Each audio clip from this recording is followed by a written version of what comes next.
Hello दोस्तों, स्वागत है हमारे यूट्यूब चैनल बिकम टॉपर पर।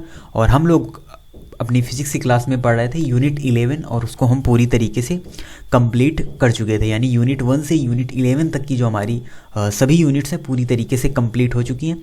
और आज की क्लास में हम लोग पढ़ेंगे यूनिट 13 जो कि है नाभिक से रिलेटेड। यानी नाभिक से रिलेटेड जितने भी हमारे टॉपिक्स हैं उनके बारे में हम पढ़ेंगे और इसको हम 3 पार्ट्स में पढ़ने वाले हैं। यानी सबसे पहले आज की क्लास में हम लोग पढ़ेंगे इलेक्ट्रॉन, प्रोटॉन, न्यूट्रॉन के बारे में और क्या होते हैं समस्थानिक, समभारिक और समन्यूट्रॉनिक, इनके बारे में डिस्कस करेंगे। फिर सेकेंड वीडियो में हम लोग रेडियो एक्टिवता से रिलेटेड जो हमारे टॉपिक्स हैं अल्फा डीके, बीटा डीके और गामा डीके के बारे में हम लोग डिस्कस करेंगे। और थर्ड वीडियो में नाभिकीय विखंडन, नाभिकीय संलयन, हाइड्रोजन बम, परमाणु बम और नाभिकीय रिएक्टर से जो रिलेटेड टॉपिक हैं यानी इन टॉपिक के बारे में हम पढ़ेंगे। तो इसको हम 3 क्लास में पढ़ने वाले हैं यूनिट 13 को। और अगर हम बात करें यूनिट 12 जो कि परमाणु से रिलेटेड है और यूनिट 14 जो कि सेमीकंडक्टर से रिलेटेड है यानी अर्धचालक से रिलेटेड जो हमारी यूनिट है। हमारी टोटल फिजिक्स में 14 यूनिट है। तो ये जो दोनों यूनिट्स हैं ये पूरी तरीके से थ्योरी बेस्ड यूनिट है यानी इनमें थ्योरेटिकल पोर्शन ही ज़्यादा हमको देखने को मिलता है। तो इन दोनों यूनिट्स की जो PDF हैं वो आपको लास्ट फेब तक हमारे टेलीग्राम चैनल पर अवेलेबल हो जाएंगी। तो वहाँ से आप इन टॉपिक्स को पढ़ सकते हैं क्योंकि पूरी तरीके से थ्योरेटिकल है। तो हम PDF आपको अवेलेबल करा देंगे टेलीग्राम चैनल पर। तो वहाँ से आप इन 2 यूनिट्स को पढ़ सकते हैं। इन 2 यूनिट्स में जो टॉपिक है उनके बारे में पढ़ सकते हैं क्योंकि पूरा थ्योरी पोर्शन है। और जो यूनिट 13 है उसके बारे में हम 3 क्लासेस में यानी 3 वीडियोज़ में हम उसको कवर करेंगे यूनिट 13 को, जो कि है हमारी नाभिक। तो ये इससे रिलेटेड इन्फॉर्मेशन थी। और चलिए अब स्टार्ट करते हैं हम आज की क्लास को। और सबसे पहले जानते हैं नाभिक के बारे में कि नाभिक क्या होता है। तो नाभिक बना होता है प्रोटॉन और न्यूट्रॉन से, जिसे हम क्वार्क भी कहते हैं। यानी it is made of proton plus neutron. नाभिक प्रोटॉन प्लस न्यूट्रॉन से बना हुआ होता है। और जब आप यूनिट 12 में पढ़ेंगे परमाणु में तो वहाँ पर भी आपको नाभिक की जो डिफिनीसन है वो आपको वहाँ पर देखने को मिलेगी। और इसकी खोज किसने की थी? तो नाभिक की खोज की थी, डिस्कवर्ड एक वैज्ञानिक थे रदरफोर्ड, जिन्होंने अल्फा प्रकीर्णन परीक्षण किया था। रदरफोर्ड, तो नाभिक की खोज की थी वैज्ञानिक रदरफोर्ड ने, जिन्होंने अल्फा प्रकीर्णन प्रयोग किया था और उसी से इन्होंने इसकी खोज की थी। नाभिक की खोज इनके किस प्रयोग द्वारा हुई थी? तो अल्फा प्रकीर्णन प्रयोग द्वारा इन्होंने नाभिक की खोज की थी वैज्ञानिक रदरफोर्ड ने। और ये प्रोटॉन प्लस न्यूट्रॉन से बना हुआ होता है जो नाभिक है, क्योंकि न्यूट्रॉन और प्रोटॉन के बीच क्या होता है? नाभिकीय बल होता है। और बात करें अगर नाभिक की त्रिज्या, नाभिक की त्रिज्या के बारे में, तो ये होती है 10⁻⁻15 मीटर। और इसका एक और मात्रक होता है फर्मी, जो कि इसका SI मात्रक होता है। फर्मी इस नाभिक की त्रिज्या का, यानी नाभिक की त्रिज्या कितनी होती है? तो 10⁻⁻15 मीटर या 1 फर्मी यानी 1 फर्मी इसे सीधे। तो ये भी इसका एक मात्रक होता है जो कि इसका SI मात्रक होता है। और नाभिक के बीच लगने वाला बल यानी नाभिकीय बल एक प्रबल बल होता है। अब आगे देखते हैं अपना अगला टॉपिक जो कि है इलेक्ट्रॉन। तो इलेक्ट्रॉन के बारे में डिस्कस करते हैं। तो देखिए एक नाभिक होता है, उसके आसपास जो कक्षाएं होती हैं उनमें जो चक्कर लगाते हैं उन्हीं को हम क्या कहते हैं? इलेक्ट्रॉन कहते हैं। तो इलेक्ट्रॉन के बारे में आप पहले भी पढ़ चुके हैं कई जगह और आपको हमेशा याद भी रहता होगा। इलेक्ट्रॉन का चार्ज कितना होता है? 1.6 माइनस का 1.6 इंटू 10⁻⁻19 कूलाम। आपको कई जगह लिखा भी मिल जाएगा और आपको ये याद भी रखना है। और बात करें अगर द्रव्यमान की, तो इलेक्ट्रॉन का द्रव्यमान होता है 9.1 इंटू 10⁻31 किलोग्राम। ये इलेक्ट्रॉन का द्रव्यमान होता है। और बात करें अगर खोज की, तो इसकी खोज की थी वैज्ञानिक जे टॉमसन ने। वैज्ञानिक जे टॉमसन थे, उन्होंने इलेक्ट्रॉन की खोज की थी। और इसका आपको चार्ज याद रखना है, इसका मास याद रखना है, यानी द्रव्यमान कितना होता है। और मिल्टन ने एक प्रयोग किया था जो हम पढ़ते हैं अपनी इलेक्ट्रोस्टैटिक में। मिल्टन का एक बूंद प्रयोग हुआ, यानी मिल्टन ने, वैज्ञानिक मिल्टन थे, उन्होंने एक प्रयोग किया था ऑयल ड्रॉप एक्सपेरिमेंट। और उसमें इन्होंने इलेक्ट्रॉन को ही पाया था। मिल्टन ने अपने प्रयोग में इलेक्ट्रॉन का ही यूज किया था। और बात करें अगर प्रतिकण की, यानी इलेक्ट्रॉन का एक प्रतिकण भी होता है। इलेक्ट्रॉन को वैसे तो हम व्यक्त करते हैं ई और माइनस, ये होता है इलेक्ट्रॉन को व्यक्त करने का साइन, लेकिन इसका प्रतिकरण भी होता है जिसका मास चार्ज सभी सेम रहते हैं, बट जो साइन ऑफ चार्ज है वो डिफरेंट होता है, यानी जो चार्ज में साइन होता है वो वहाँ पर डिफरेंट होता है, यानी ई प्लस। पॉजिटिव इलेक्ट्रॉन को ही हम क्या कहते हैं, यानी इलेक्ट्रॉन का जो प्रतिकरण होता है उसे हम कहते हैं पॉजिट्रॉन। पॉजिट्रॉन के नाम से जाना जाता है इलेक्ट्रॉन, और उसका प्रतिकरण होता है ई प्लस जो कि होता है पॉजिट्रॉन। और इसकी खोज की थी वैज्ञानिक एंडरसन ने। तो पॉजिट्रॉन की खोज किसने की थी, वैज्ञानिक एंडरसन ने। इलेक्ट्रॉन की खोज की थी वैज्ञानिक जे टॉमसन ने। और पॉजिट्रॉन इलेक्ट्रॉन का प्रतिकरण होता है और इसमें द्वि प्रकृति पाई जाती है, यानी इलेक्ट्रॉन में द्वि प्रकृति पाई जाती है, कण प्रकृति भी और तरंग प्रकृति भी। जिन दोनों के बारे में हमने पढ़ा है प्रकाश विद्युत प्रभाव वाले चैप्टर में कि प्रकाश की दो प्रकृति होती है, तो इलेक्ट्रॉन की भी द्वि प्रकृति होती है, यानी कण प्रकृति में भी होता है इलेक्ट्रॉन और तरंग प्रकृति में भी इलेक्ट्रॉन होता है। और अब बात करते हैं अगले टॉपिक की, जो कि है प्रोटॉन। तो प्रोटॉन क्या होता है, तो ये नाभिक में होते हैं प्रोटॉन प्लस न्यूट्रॉन। तो प्रोटॉन का जो चार्ज होता है, यानी प्रोटॉन में आवेश होता है प्लस का 1.6 × 10⁻⁻19 कूलाम, ये होता है प्रोटॉन का आवेश। और अगर हम प्रोटॉन के द्रव्यमान की बात करें तो प्रोटॉन का द्रव्यमान होता है 1.672 × 10⁻⁻27 किलोग्राम, ये होता है प्रोटॉन का द्रव्यमान। और बात करें अगर प्रोटॉन की खोज की तो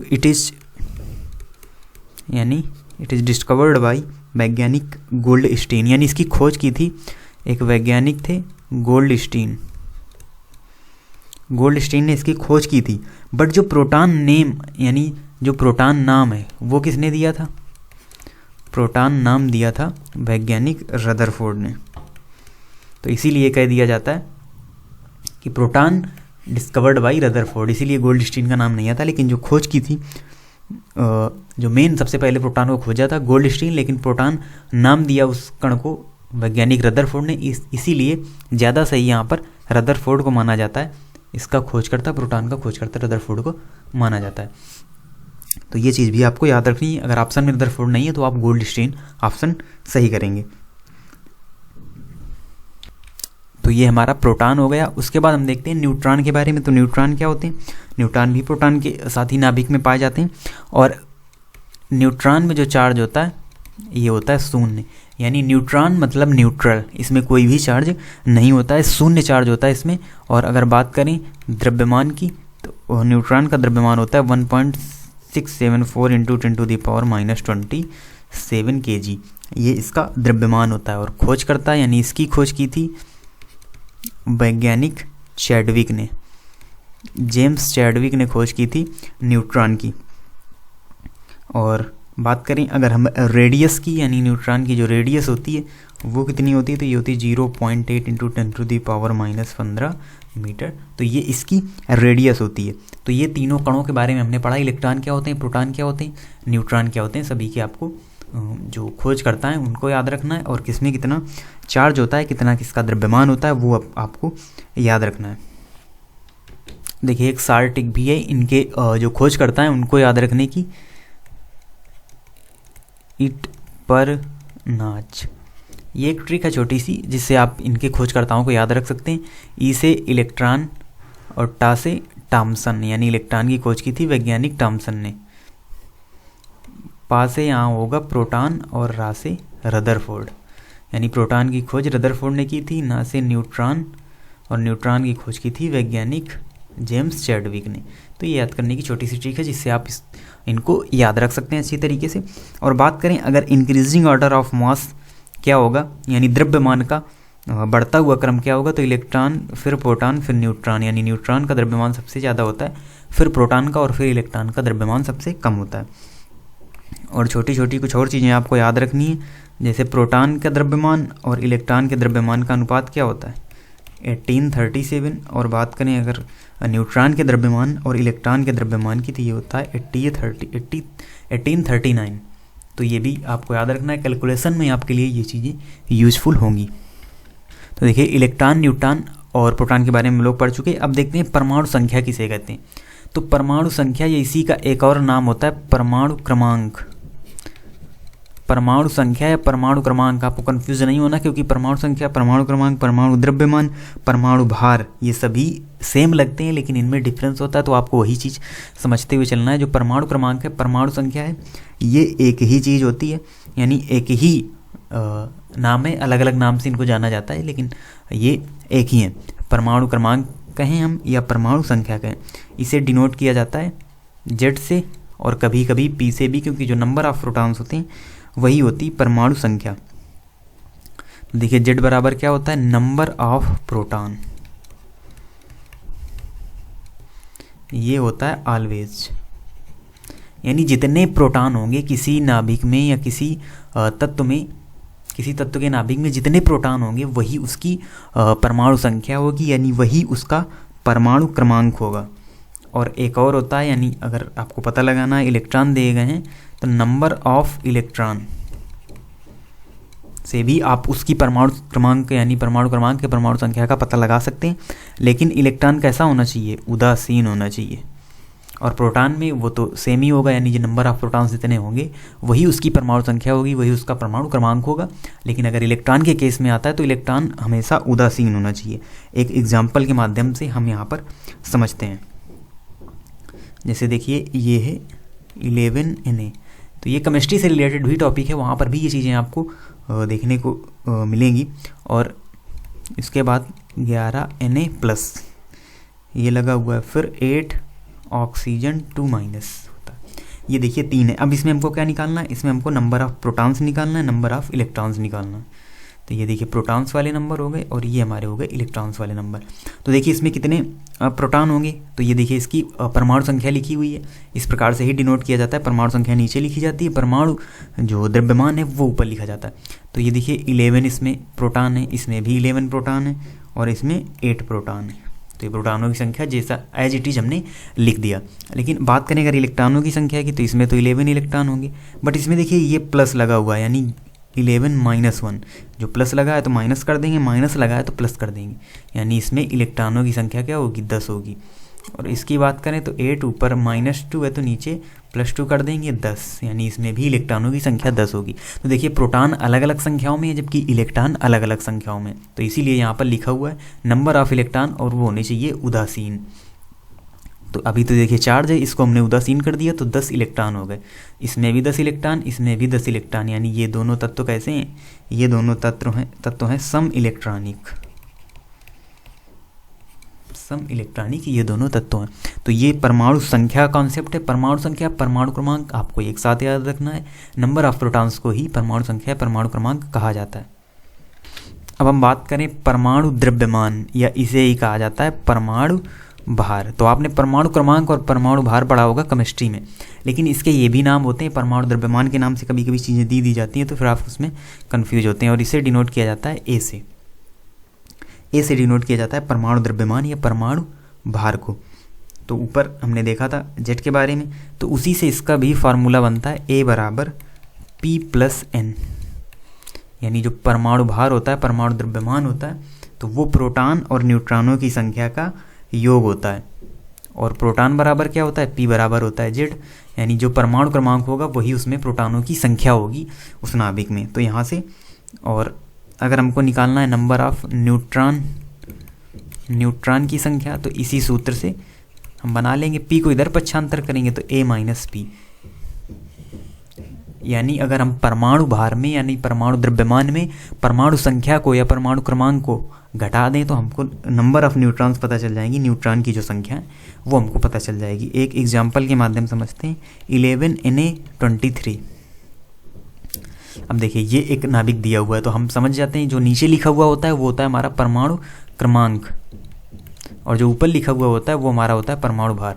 देखिए 11Na23 लिखा हुआ है, तो 23 क्या है, ये परमाणु भार हो गया। प्रोटॉन कितने हैं, 11 प्लस न्यूट्रॉन संख्या ज्ञात करनी है हमको, तो n बराबर हो जाएगा 13 - 11, यानी n बराबर 12। तो इसमें न्यूट्रॉनों की संख्या कितनी आ गई, न्यूट्रॉनों की संख्या आ गई 12। तो इस प्रकार से ये होता है परमाणु भार का कॉन्सेप्ट, यानी परमाणु द्रव्यमान का कॉन्सेप्ट। तो ये हमारा कंप्लीट होता है। अब हम देखते हैं इससे रिलेटेड कुछ हमारी डिफिनीशंस होती हैं। समस्थानिक क्या होते हैं, समभारिक क्या होते हैं, समन्यूट्रॉनिक क्या होते हैं। तो समस्थानिक जिसे कहा जाता है, इंग्लिश में भी आपको याद रखना है, आइसोटोप्स, इस नाम से भी कभी कभी क्वेश्चंस पूछ लिए जाते हैं। तो इसमें क्या होता है, जो समस्थानिक होते हैं तो इसमें परमाणु, इसमें जो परमाणु क्रमांक या परमाणु संख्या वो समान होती है, और जो परमाणु भार होता है वो यहाँ पर अलग अलग होता है।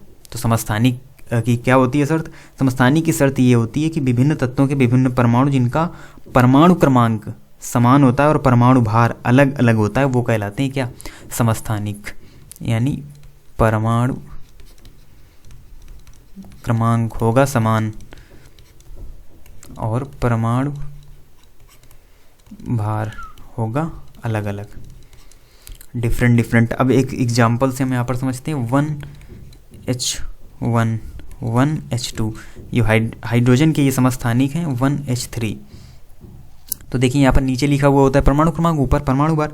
तो इसमें देखिए प्रोटॉनों की संख्या 1 1 1, यानी समान परमाणु क्रमांक है यहाँ पर। और बात करें अगर हम इलेक्ट्रॉनों की संख्या की तो वो भी होंगे यहाँ पर 1 1, और जो न्यूट्रॉन है वो 0 1 2, तो उनकी संख्याओं से हमको कोई लेना देना नहीं है, ये एग्जाम्पल है। तो ये हाइड्रोजन के हैं प्रोटियम, इसे कहा जाता है प्रोटियम, ये है ड्यूटीरियम और ये है ट्रिटियम। तो ये 3 आइसोटोप्स हैं, किसके, हाइड्रोजन के आइसोटोप्स हैं। और ये एक एग्जाम्पल है समस्थानिक का, क्योंकि इनके परमाणु क्रमांक बराबर हैं लेकिन परमाणु भार अलग अलग हैं। और उसी के सेम अपोजिट होता है आइसोबार, यानी समभारिक। समभारिक क्या होते हैं, विभिन्न तत्वों के विभिन्न परमाणु जिनका परमाणु द्रव्यमान समान, यानी परमाणु भार समान और परमाणु क्रमांक अलग अलग होता है, परमाणु क्रमांक अलग अलग होता है, वो कहलाते हैं समभारिक। अब बात करें इनके एग्जाम्पल की, तो 18 आर्गन 40 और 20 Ca40। तो देखिए इनके परमाणु क्रमांक, आर्गन का 18, कैल्शियम का 20, बट अगर बात करें परमाणु द्रव्यमान या परमाणु भार की तो दोनों के परमाणु भार 40 हैं, यानी समान है। तो ये किसका एग्जाम्पल है, ये एग्जाम्पल है समभारिक का, आइसोबार का। तो ये दोनों डिफिनीशन आपको याद रखनी है और इसके साथ ही साथ इनके ये एग्जाम्पल भी आपको याद रखने हैं। और अब हम बढ़ते हैं लास्ट टॉपिक की ओर, जो कि है सम न्यूट्रॉनिक, यानी इसे कहा जाता है आइसोटोन। तो सम न्यूट्रॉनिक क्या होते हैं, ऐसे तत्व जिनमें न्यूट्रॉन की संख्या सेम होती है, न्यूट्रॉन की संख्या समान होती है, वो कहलाते हैं सम न्यूट्रॉनिक।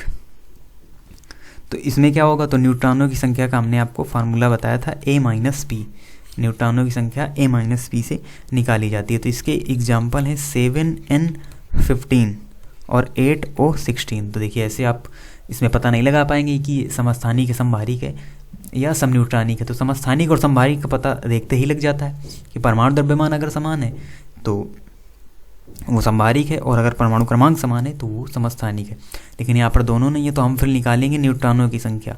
15 - 7 तो यहाँ पर आएगी 8, और 16 - 8 ये आएगी 8, क्योंकि A-P ये है A और ये है P। तो A-P करेंगे 8, और इधर भी A और P, तो A-P इधर भी 8। देखिए ये दोनों सेम आए, यानी ये दोनों तत्व कैसे हैं, ये दोनों तत्व सम न्यूट्रॉनिक है, क्योंकि इनके न्यूट्रॉनों की संख्या एक समान है। तो ये चीज़ आपको याद रखनी है। और सम इलेक्ट्रॉनिक क्या होते हैं, जिनमें इलेक्ट्रॉनों की संख्या बराबर है, जो हम पीछे ही आपको बता चुके हैं कि सम इलेक्ट्रॉनिक क्या होते हैं। तो इस प्रकार से हमने आज की क्लास में पढ़ा जो इलेक्ट्रॉन, प्रोटॉन और न्यूट्रॉन से रिलेटेड जो इन्फॉर्मेशन थी, नाभिक क्या होते हैं उसके बारे में, और उससे जुड़ी जो डिफिनीशंस होती हैं समस्थानिक, समभारिक, सम न्यूट्रॉनिक और सम इलेक्ट्रॉनिक के बारे में अच्छी तरीके से। अब इसकी जो अगली क्लास होगी, यानी सेकेंड क्लास में हम लोग पढ़ेंगे रेडियो एक्टिवता, यानी रेडियो एक्टिवता क्या होते हैं, रेडियो एक्टिव पदार्थ कौन कौन से होते हैं, और अल्फा क्षय, बीटा क्षय और गामा क्षय क्या होते हैं, इनके बारे में भी हम डिस्कस करेंगे अगली क्लास में। और फिर थर्ड क्लास में नाभिकीय विखंडन, नाभिकीय संलयन और वो वाले जो बचे हुए टॉपिक होंगे उनके बारे में डिस्कस करेंगे। और जैसा कि हमने आपको पहले भी बताया, यूनिट 12 और यूनिट 14 की PDFs आपको हमारे टेलीग्राम चैनल में मिल जाएगी। और बिकम्स टॉपर टेलीग्राम में ये आप डाल के सर्च करेंगे तो हमारे चैनल का लोगो आपको वहाँ पर दिखाई पड़ेगा। तो उसको आपको ज्वाइन कर लेना है टेलीग्राम चैनल पर, क्योंकि वहाँ पर ये PDFs आपको मिलेंगी यूनिट 12 और यूनिट 14 की। और देन उसके बाद फेब में ही हम अपने कोर्स को पूरी तरीके से कंप्लीट कर लेंगे और फिर हम लोगों के पास बचेंगे 50 डेज, क्योंकि एग्ज़ाम्स डेट भी आ चुकी हैं। तो फिर हम उसमें सिर्फ और सिर्फ क्या करेंगे, सिर्फ और सिर्फ प्रैक्टिस करेंगे क्वेश्चंस की, और वो जो सीट है प्रैक्टिस क्वेश्चंस की वो आपको मिलेंगी टेलीग्राम चैनल पर, इसीलिए आप उसको ज्वाइन कर लीजिए। तो इससे हमको जो मैक्सिमम आउटपुट हम ले पाएंगे। तो मिलते हैं आपसे नेक्स्ट क्लास में अगले टॉपिक के साथ। तब तक के लिए धन्यवाद। पढ़ते रहिए और चैनल से जुड़े रहिए। धन्यवाद।